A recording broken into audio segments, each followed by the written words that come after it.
Hello nursing aspirant, welcome back to my channel paediatric series में। आज हम लोग पढ़ने वाले हैं इन्यूरेसिस।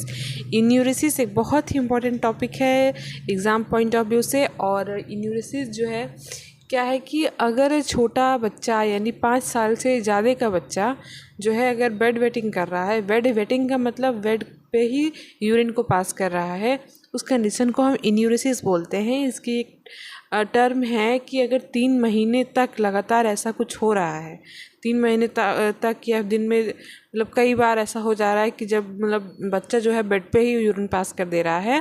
वो बच्चा कब कितने का होना चाहिए, कितने ईयर का, 5 साल से एवब का होना चाहिए। तो इस कंडीशन को हम जो है इन्यूरेसिस कहते हैं। इन्यूरेसिस के कारण क्या है, लाइक जेनाइटल ट्रैक में कोई दिक्कत है, कंजेनिटल एबनॉर्मेलिटी है, या यूरेथ्रल स्टेनोसिस है, या ब्लैडर में कोई दिक्कत है। ऐसी कई सारी जो है वो कॉज होते हैं जिसके कारण से हमें इन्यूरेसिस देखने को मिलता है।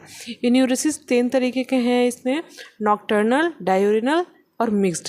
नॉक्टर्नल का मतलब होता है कि बच्चा जो है सिर्फ नाइट टाइम में बेड वेटिंग करेगा, यानी कि सोते वक्त ही बेड पे वो यूरिन को पास करेगा। दिन में तो वो नॉर्मल रहेगा, दिन में वो बताएगा कि हाँ मुझे वॉशरूम जाना है, वो बताएगा, लेकिन नाइट में वो नहीं बता पाएगा, वो जो है बेड पे ही यूरिन पास कर देगा। डायूरिनल का मतलब होता है कि वो डे टाइम में भी ऐसा वो करना शुरू कर देगा, मतलब डे टाइम पे भी अगर है तो वो बेड पे है तो बेड पे ही यूरिन पास कर देगा। मिक्स्ड का मतलब है दोनों में, यानी नाइट और डे दोनों में भी वो यूरिन को पास कर दे रहा है। अकॉर्डिंग टू होल्ड कंडीशन भी जो है ये 2 तरीके का होता है, प्राइमरी एंड सेकेंडरी। प्राइमरी का मतलब होता है कि up to this age no holding at single time, मतलब किसी अभी तक वो सिंगल टाइम भी कभी होल्ड किया ही ना हो। अब सेकेंडरी में होता है कि हाँ पहले वो होल्ड कर लेता था, लेकिन किसी डिजीज़ की वजह से, किसी कारण की वजह से जो है अब वो नहीं होल्ड कर पा रहा है और बेड वेटिंग कर दे रहा है। इस वजह ऐसा होता है कि हाँ एक समय तो वो होल्ड कर ले रहा था कुछ समय पहले, लेकिन अब वो होल्ड नहीं कर पा रहा है, तो इसको हम बोलते हैं जो है सेकेंडरी इन्यूरेसिस। उसके बाद अगर और सेकेंडरी यूनिवर्सिस का हम बात करें तो इसका मोस्ट कॉमन कॉज जो होता है वो यूटीआई होता है।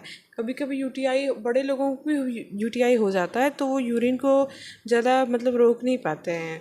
अगर यूरिन का सेंसेशन हुआ तो उनको जाना ही जाना है, वो लोग रोक नहीं पाते हैं। इसका assessment physical examination, history collection, renal function test भी हम कर लेते हैं, यूएसजी, एक्सरे वगैरह से हमको यूरिन कल्चर से पता चल जाता है। सो मेडिकल मैनेजमेंट में हम जो है इम्प्रामाइन देंगे। इम्प्रामाइन जो है ड्रग ऑफ चॉइस इन्यूरेसिस का माना जाता है, जिसमें डेस्मोप्रेसिन भी हम दे सकते हैं। डेस्मोप्रेसिन जो है बेस्ट